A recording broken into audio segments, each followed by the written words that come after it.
Hi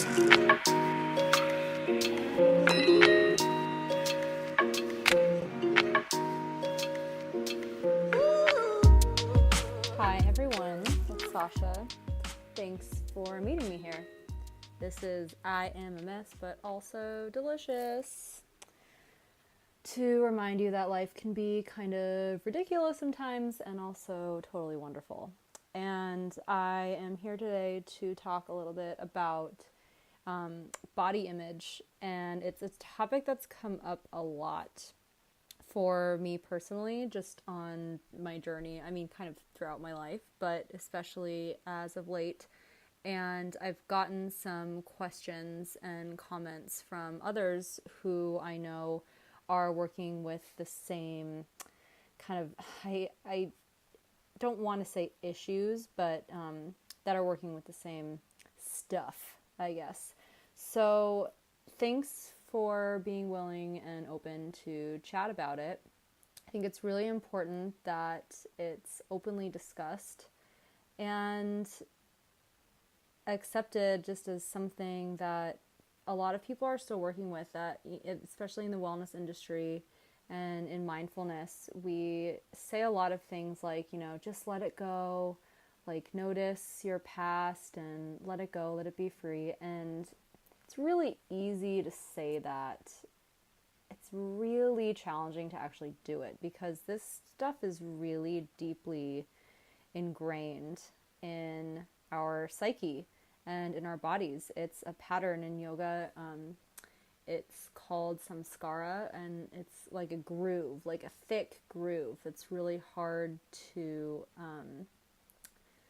break out of, especially just when we're used to it. It's like anything. We take this really interesting comfort in that discomfort because we don't maybe know or remember what life is like without it. Like, what would life be like if you were not concerned about weight or how you looked in a pair of pants or a dress or the number on the scale, or if you had a gap between your thighs? I never understood that, but like, what would life be like? You would rid yourself of this anxiety. What would life be like without that anxiety? Someone asked me that recently in a hypnosis session here in Paris, that like, what would you be able to do? What would life be like without this anxiety? And I was like, wow. And it wasn't just for, issues around my body, but a lot of anxiety issues that I have about a lot of things, obviously. Like, maybe I would sleep better. Maybe it would open up more time in the day to do things that I wasn't worried about A, B, and C, and et cetera, et cetera. So I would love for you to ask yourself that question just continually throughout this brief but important conversation. I think it's an important topic. And I just wanted to start with childhood, I guess, because that's where a lot of our stuff stems from, whether or not you had a wonderful childhood. I shared a story, an anecdote lately, or recently on the interwebs, about when I was younger, how my dad used to photograph us, all of us, like friends, family, whoever was around, because he's an illustrator. He's an amazing painter. Both my parents are. And my dad would get these commission pieces, for like Disneyland posters or books or movie posters. Recently, he actually did, in the past couple of years, he did the new Sam Adams beer portrait of Sam Adams. If you get a Sam Adams beer, check it out. Anyways, we used to pose for him and like make up these weird, funny characters, and it was kind of like playing dress up. And it was really fun, and I loved being in front of the camera. I thought I was good at it. Like, I got to make faces and basically like acting. And I was a dancer. I still am, but was more performing back then. And so it was just really fun for all of us to do that. And being photographed was an enjoyable thing to do. And then in my teens, I got this weird tick of just checking myself in the mirror all the time, because I guess it's not a weird tick. It's very common amongst dancers. to look in the mirror and to not only judge your practice, but also to compare yourself to others, especially when you're in like a leotard and tights and real tight clothing. And God, my like worst fear was crop tops because of revealing my belly. I didn't want like to be seen like that. And I thought that like boys and friends thought I was like this fit dancer, and then I had this like little bit of belly fat, like not even a lot. It was just a huge source of anxiety for me. I remember in competitions and shows, sometimes we used to take brown eyeshadow and draw abs. Oh man, onto our bellies. And it was just this time in my life where I was looking at models in Teen Vogue and looking at myself and comparing them and being like, why do I have hips? Why is my waist not long and thin like these models? And so being photographed started to spark this anxiety of what my standards were of lean and also just pretty. And so I was like interested in food here and there because of my mom was interested in it, and because of her Italian heritage also that played a big role, but also being like a woman and having this kind of like standard of being a good looking, lean, California fit woman. And first of all, the label is just not realistic. Kind of like the label as a dancer. Like not every dancer is going to look like a rail thin ballerina with no hips. And so like in my late teens and 20s, like in college, I experimented with food, and like my weight just kind of like fluctuated like everyone's does, like all of ours did, because we are fluid human beings with literally like changing cells within us. Our hair changes, our organs shift and change. It's such a miracle. It's so amazing. It adapts to our surroundings, to ultimately to protect us and to fight things off. And then, we don't really understand that in our 20s unless we're studying like chemistry, maybe.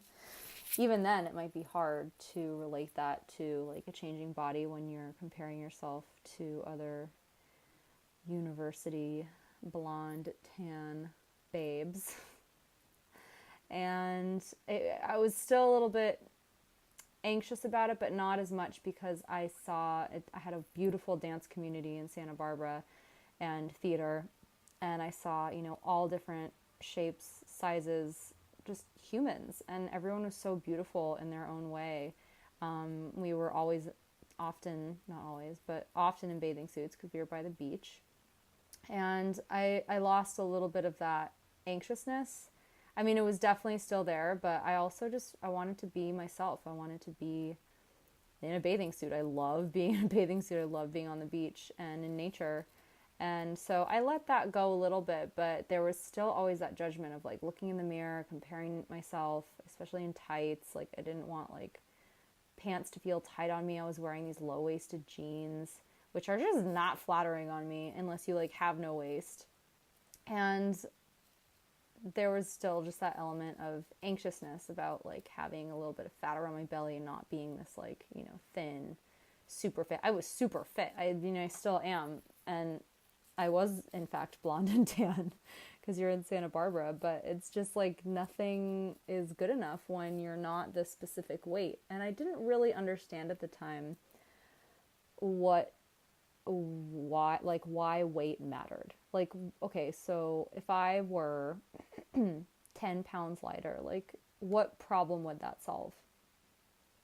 Like, would I attract more boys? Probably not. And if I did, would that solve anything? No. Would I feel better about myself? Maybe physically, but there would always be something I would judge, because it's not just about the body. It's about the cycle of judgment and perfectionism. And so throughout this time, I just kind of experimented, and after college, at one point I was counting calories. I was always just kind of on this like diet quest. And I dropped a little bit of weight counting calories, but it was so rigid. And then I would like go to town on In and Out and a milkshake. And so it was just not like, that's not the point. That's not worth it. And again, it wasn't really solving anything. Like maybe I fit into a smaller pair of jeans, but it wasn't, I was in a relationship that was complicated and confusing for me, and it didn't solve any of my problems of being confused in grad school and my career path and in my life.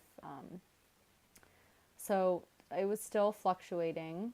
And as I was finding more interest in like Ayurveda and namely nutrition, first of all, I started to understand that the word diet didn't necessarily mean like being on a diet, like restricting food. I came to understand the term more as a diet is like a way of eating. It's the type of food that is in your repertoire, in your consummation repertoire, I guess.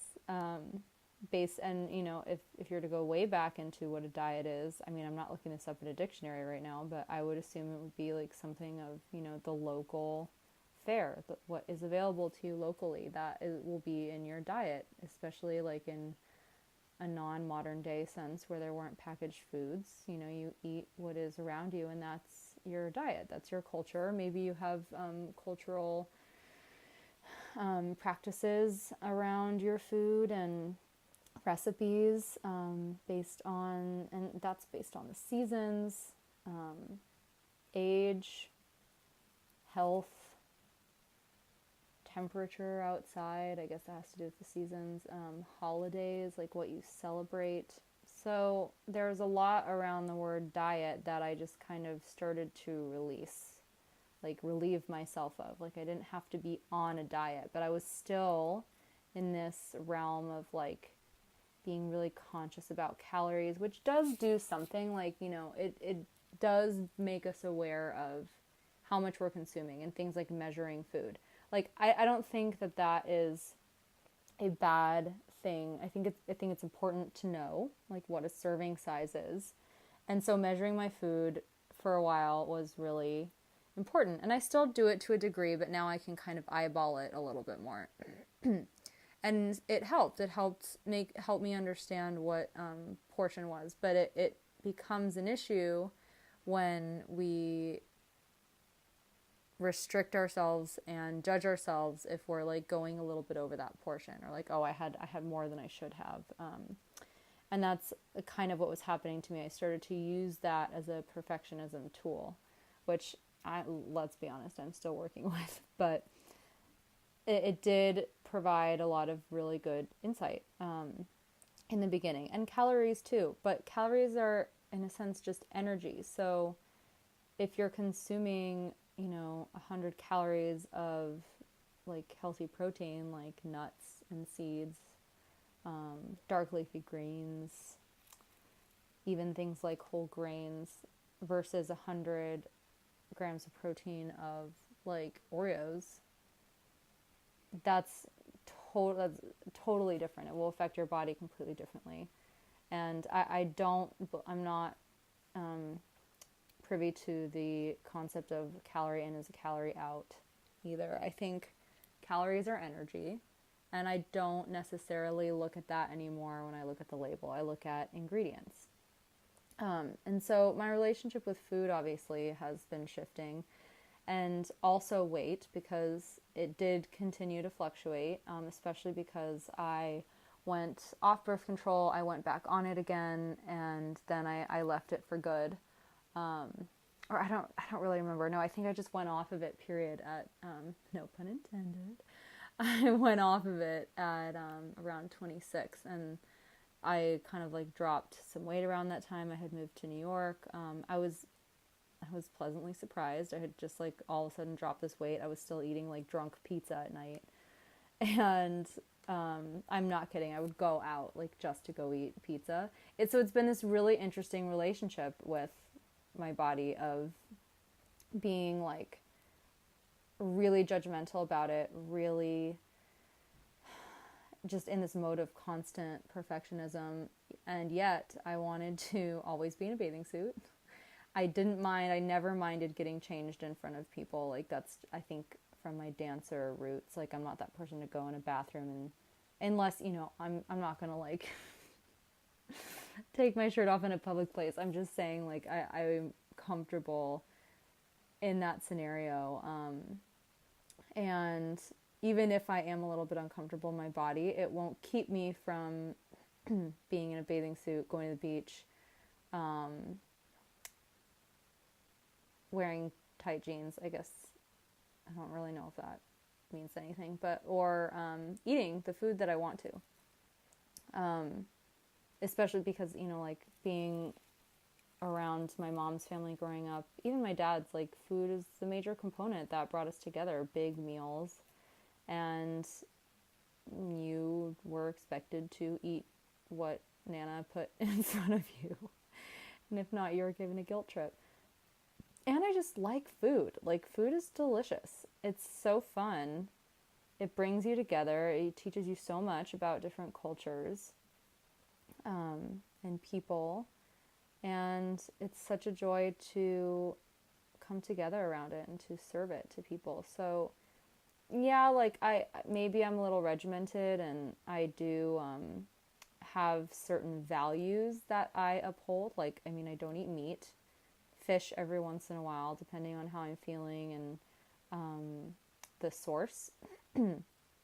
But I do not eat meat. I do eat dairy more regularly now after Ayurveda. That totally shifted my relationship with gluten and dairy. I wrote a little about it on my blog with a lot of different resources from trusted sources. So if you're interested in that, it's called Why I Stopped Fearing Why I Stopped Fearing Gluten and Dairy. And it's on sashayogawellness.com. And that was a revelation because, I think a lot of us can relate. We fear foods because, oh my gosh, if I eat too much of this food, it's going to make me gain weight, and then I'll be sad, and then what, and then what, and then what? Like, we have this fear of like that we're never going to get out of this sadness, or this like I'm never going to be good enough. And so, when I was avoiding them, I knew that I was avoiding them for health reasons, but also I have, there's always a vanity component of like, oh, well, maybe I'll lose a little bit of weight. But like I said, when I was eating drunk pizza in my early mid-20s after just moving to New York, I wound up losing weight, I think because I went off of birth control, and I had a lot of stress living in San Francisco, being confused about my career trajectory, my relationship, and maybe it was stress weight. I don't really know. I wasn't really eating any differently then. I had not eaten meat for a couple years at that point, so I don't know what had happened, but so yeah, I felt a little bit more comfortable in my body. Like, I lost this like puffiness that I felt physically, and I don't know if that puffiness was like contrived in some way or if I felt it just honestly, but I think I felt it a little bit honestly, and then there I was, and then it kind of like yo-yoed. My weight went a little bit up and down, not too drastically, but like pants would get loose and then they would get tight and they would get loose and tight and then they would fit, and it was just in and out as I moved throughout my New York life, and especially studying yoga. That was also a game changer because it not only showed me that, like, all different bodies, I mean, in dance too, my whole life it's been this way, but you just judge yourself because you're in a mirror all the time, and in yoga you're not. You're looking at your own body, at other bodies, and they're just fucking amazing. Like, bodies are so amazing, so beautiful, so capable, strong, flexible, knowledgeable. It's so cool to witness. So I kind of had a continual growing respect for the body in general, for mine as well, but just this thing always crept up and still does. And because of yoga and mindfulness and meditation, and Ayurveda too, really, I've been able to have a more positive relationship with working with this stuff, especially after moving to Paris, and spending time in Europe in general throughout my life. So as I continued on this self-study of Ayurveda and like healing the internal body, not like trying to lose weight to look good in a dress, but like really getting to the root causes of issues and healing within, healing hormones so that the body functions properly no matter the size it actually is. And also having a better relationship with food in that sense, recognizing that gluten and dairy are not necessarily gonna make me gain weight, and that bread is also just really delicious.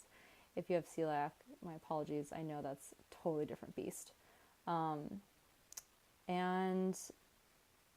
yeah, I just started to have more tools to work with the issue of the perfectionism around body image, my body image, when that came up. Because I wasn't like judging anybody else about it. We're all our own worst critic, I think. Like, just recognizing that, once, like I said, once I had lost weight, like, then what? Would I be happier? I don't know. And why? Like, why does that matter? I would love for you to share that with me. Why does it matter? Because it won't equate in our success, in life, in love. It's really just a vain, weird, like just perception, personal perception that this is going to solve some type of problem. So I'm trying to now do my best in my life to make decisions based on overall well-being, based on what is going to help me lose weight. Like, yeah, it does, the food that I eat does help me maintain my weight. And Ayurveda really like opened my eyes into our biodiversity. Like what works well for others might not work so great for you. I was eating foods that I thought were super healthy, and at the time, like a couple years ago before I saw Divya, I was so healthy, but I just felt so bloated. I had like a puffiness that wouldn't go away around, and I really did, like physically around my gut, and it just didn't feel good. Like my stomach would gurgle. It would literally gurgle. So gross. I felt like nauseous a lot, and a lot of it was the food that I was eating. I wasn't getting my period. I had been off of, and I went on the IUD, and that kind of screwed up my insides, and so things were just off. And I was like, what gives? I'm so healthy, and yet like I'm bloated and puffy, like my pants aren't fitting, and I just don't feel good. And so I started with Ayurveda a couple of years ago after consulting with Divya, and she, gave me a lot of insight, like stuff that the bloggers are doing doesn't necessarily mean that this is, or even food trends in the news doesn't necessarily mean that this stuff is good for you. I was putting a ton of chia seeds and flax seeds in my smoothies. Little did I know that those are both super heating and super clogging.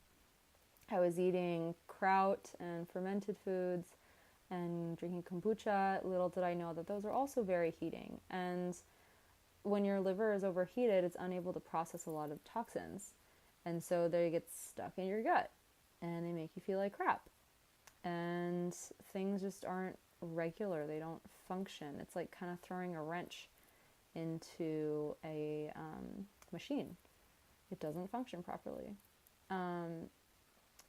And there are a lot of other things. Chocolate is also very heating and clogging. I was eating so much chocolate. I still eat chocolate, but much more minimally than I did. I learned that certain seeds and nuts were a little bit more heating than others, certain types of beans, legumes. And so I shifted a lot. I started making my food as fresh as possible, trying to not use leftovers. having a better relationship with gluten and dairy, but certain kinds, like, obviously not refined, cooking cheese from whole milk instead of, I never thought I would do this in my life. I was mostly vegan at that point, and it's just, I will talk more about that in another episode, but it just changed a lot. And at the beginning of that, I started losing a ton of weight, like really quick. I was also really sad. I was coming out of a relationship. I kind of knew it was over early, before it was, but there was just a lot happening. But I think a lot of it was also, like, a primary component of it was hormone regulation. And I dropped a lot of weight, and people were like, what are you doing? What are you doing? And I said, Ayurveda. I don't know what else to tell you. Like, I was regimented, but I still allowed myself to go out and, like, don't tell Divya, but she told me no alcohol, and I still drink alcohol. Sometimes, not a lot. And, I would do things that were, like, quote unquote, I wasn't supposed to do, but I tried my best to be as balanced as I could. I was rigid in the sense that I was really committed to healing. And it also just felt better. Like, I felt better. My gut felt better. So this miracle did wind up happening where, yeah, I lost weight and I felt better. And I was like, oh my God, this is awesome. But it also didn't solve any problems in my life with my relationship, with my career. It just was a thing that happened. And I was just like, I don't know what size I'm supposed to be anymore. Like, my body has had so many ups and downs, physically and internally, externally in the past couple of years. I still had some skin issues that I was working with. I still wasn't getting my period. So it wasn't like everything was luminous once that happened. And I looked at myself in these photos and I was like, oh girl, I know you're there. Like, I was just so sad.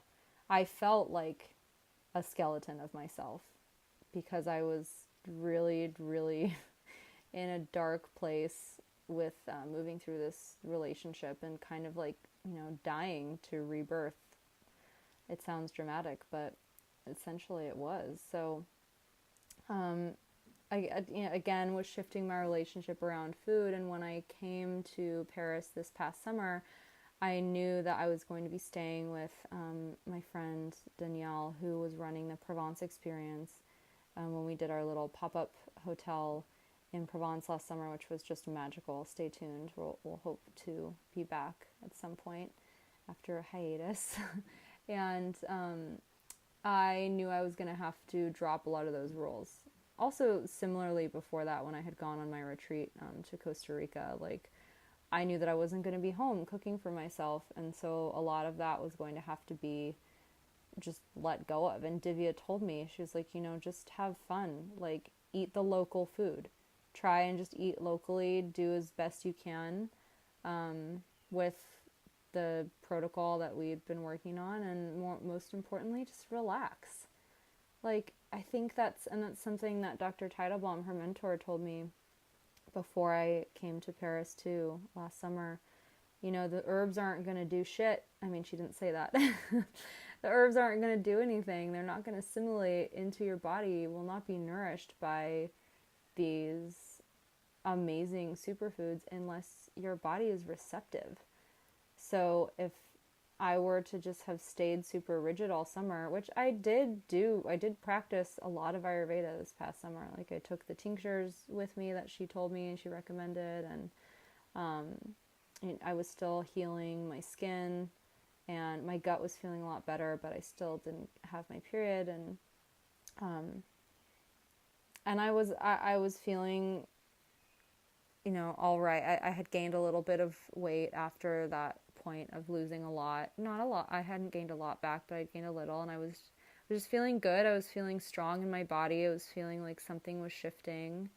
And so I was feeling pretty balanced in this. And in Paris, I did have to just really let go of the reins. And also on that retreat, Danielle actually taught me a lot just by being around her. Like, we both have reasons for doing things that are related to vanity, but she just loves life. That girl has got a zest for life and food, and she's just not willing to compromise that. And I am to some degree, but I just really appreciated watching her, because sometimes I'll make the decision of like buying the healthier thing or making the healthier choice or blah, blah, blah. And like, yeah, maybe that's better to do just for our health in the grand scheme of life, like you don't have to get like a donut every time you go out. Although here I've been eating a lot of cake, let's be honest. But you just don't have to like restrict so much. Like if you really want something, it's fine to have it. Maybe not, like I said, all the time every day, but I think when we shift just to eating healthier foods in general, we'll see how better we feel, and we'll learn to appreciate those foods as really nourishing. So then I don't feel like I'm missing out if like somebody orders French fries and I don't, because I actually really don't want them. Like, it's very rare that I even taste a French fry because I know that it's going to make my stomach hurt, and that's fine. Like, if you want to get it, blessings on your journey. But I know for me personally it's not going to work. I don't want them at all, and I don't feel like I'm missing out on that. Sometimes I feel like I'm missing out if like a friend of mine gets a really delicious dessert and I refrain from it, and maybe I just have a bite and I try to be happy with that bite. So we have to pick and choose what's important to us. My health is extremely important to me because I feel like I need to be clear-headed and alert for the work that I'm doing personally and in my life as a teacher of yoga, of movement, asana, and meditation, mindfulness. I want to practice what I preach. I believe in sustainability wholeheartedly and plant-based and organic local dairy to support local farmers and organic farmers, because I do believe that dairy has been an important component of my health, especially as a non-meat eater, and when consumed in specific ways. Again, this is a whole different beast of a topic, but so when I came here this summer to France, and every time I've come to Europe, I've always just noticed that people have this same kind of zest of like eating mostly quality seasonal food that's like, for the most part, unless you're eating like croque monsieur and like croissant every day, even if you do eat a croissant every day, like a little baby one, you're eating mostly vegetables. They do eat meat here, but again, like in the traditional diet, it's plant-based. And yeah, they do have fresh baguette, but it's fresh baguette, and the wheat here has not really been hybridized and processed like it has in America. So that's why a lot of people come and are like, oh, I can digest gluten and dairy so much better in Europe. It's like, yeah, because it hasn't been fucked with like it has in the US. And a lot of people here also haven't been on antibiotics and steroids like we have our whole lives. Just, God bless Western medicine for so many reasons. But back in the day, doctors didn't know how to mitigate when you were clearing all of your good gut bacteria out of your intestines. And Dr. Teitelbaum has that theory with me and most of her patients too, especially with birth control and messing with your hormones, that now it's moving through our bodies and creating a lot of other issues, maybe weight gain, but maybe even weight loss. But anyways, those are all things to be aware of. So when I was here in the summer for a long stint, I knew I had to kind of throw everything out the window and keep what was really important to me, kind of do like a little reboot. And that was very apparent very quickly. Danielle leads a different lifestyle than I do, God bless her. And I did my best to hang on to what I really truly believed in, which obviously is my plant-based diet and a few Ayurvedic things here and there. If I really wanted to try something and I felt deeply like I was missing out, I let myself try it. I try not to be too restrictive, but also not too lenient in a way that would not make me feel well. At one point, I didn't feel well because I was drinking wine every night and eating bread every day, and my heart started pounding. I couldn't sleep, and my stomach was literally thumping. So a doctor recommended I just take a break from gluten and dairy for a week, and I did, and I felt better afterwards. And as this relates to my body and my image around it, yeah, I was still judgmental. Like, being thinner, again, did not solve even any of those problems.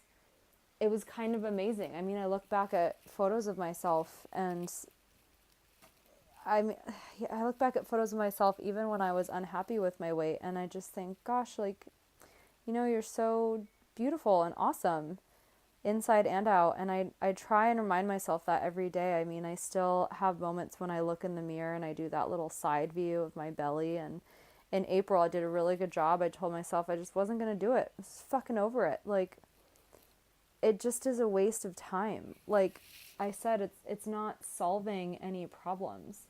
And I think it's more important to get to the root cause and be open to where all of this stems from, because life is so much more, like everything more than what we look like.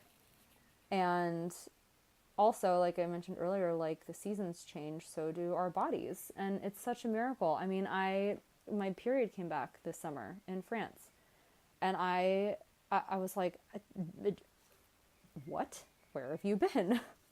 I was relaxed. I had eaten dairy again. I was eating bread and cheese, and it came back. And then after I got back, from France this summer, I was still going through a weird time and sad and in a dark place. But after my hormones were regulated, then my body shifted again, and it gained back quite a bit of, not quite a bit, it gained back the weight that I had lost basically. I am still a very fit, small person, and I'm very thankful for just, not even just like, I don't even want to say my figure. I'm thankful for my body and what it's been through. It's like God's such a warrior through a lot of physical and mental shifts and hardships. It's got me through a lot. And I think whenever this stuff comes up about body image, because people do deal with it here in France. Not everyone is just like totally fine with their body. I think modern culture is shifting that a little, but it's much less apparent than in the States, and it's much more lenient. People are hopping on the gluten-free vegan train a little bit, but not like we are really in the States. A lot of it is for sustainability purposes. There's a big movement of that here, which I love. But a lot of places are just trying to be more mindful, reduce waste. That's a huge thing. And be more mindful of being more plant-based, which is awesome. But in this culture, you eat bread and cheese. And in a lot of European cultures, and even some of the blue zone diet places, like, where is it? I want to say Corsica, Sicily, one of those, Sardinia maybe.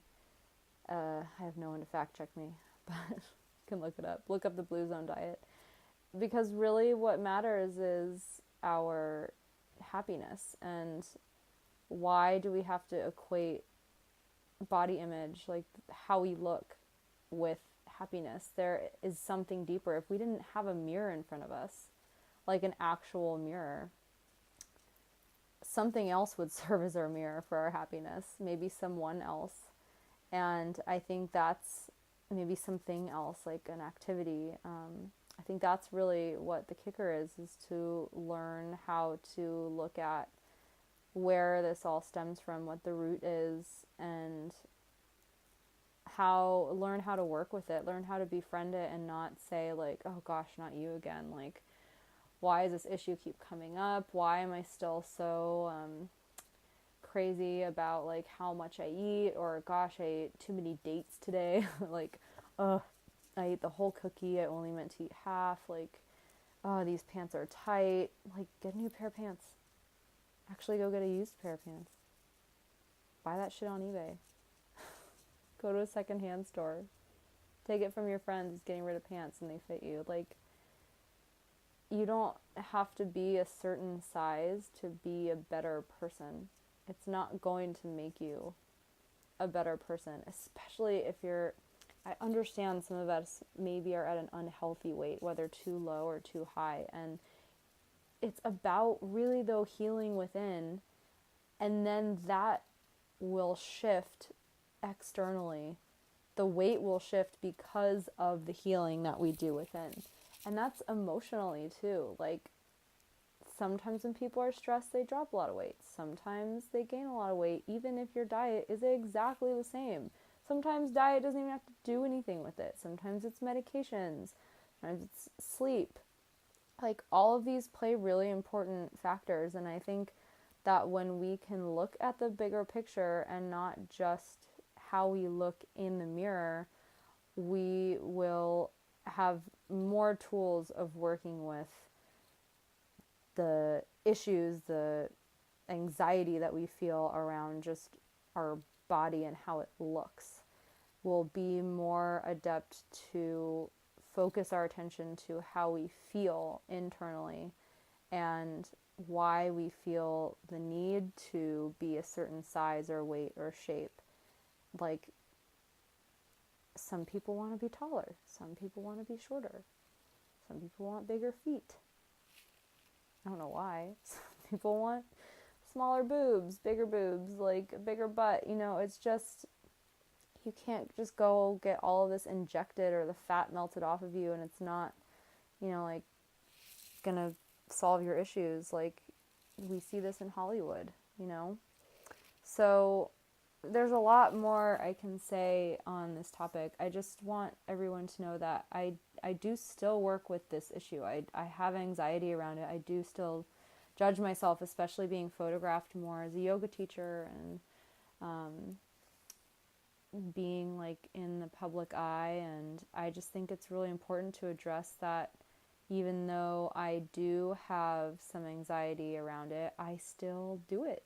I still do the damn thing. I still let myself be in a bathing suit, and sometimes my pants feel really tight and I try and wear them or find something else to wear. Like, it's not even good to wear that tight of pants anyways. Like, get looser pants, you guys. Just do it. And like, try, and even if I see myself in photos and I judge it and get nervous about them being in the public eye, I just kind of try and look at myself and say thank you. Like, God, I'm so thankful for this body, for this life, for all it's done for me, for getting me through it. My weight is not gonna matter in the end.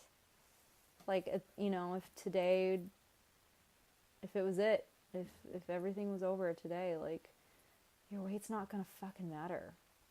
Your body, the shape, the size, it's not gonna matter.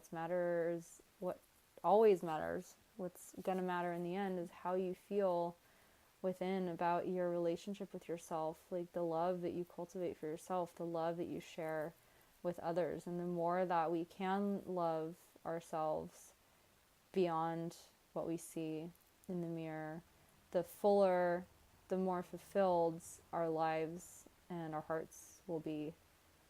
Amen. Namaste. I really, truly mean it. And I hope that this can serve as at least a little bit of inspiration for you to love yourselves beyond what you look like, and also to encourage you that, yeah, maybe this stuff might be a factor throughout your life, something that you're still working with, but just befriend it. Like, get to know it, notice it when it comes up, ask it a question maybe, like, why are you being judgmental today? Like, what are you trying to fix? Not in a snappy way, but just in a curious way. Like, let it teach you how to evolve your heart without trying to make yourself a certain number on a scale. So please reach out if you have any questions. I have some great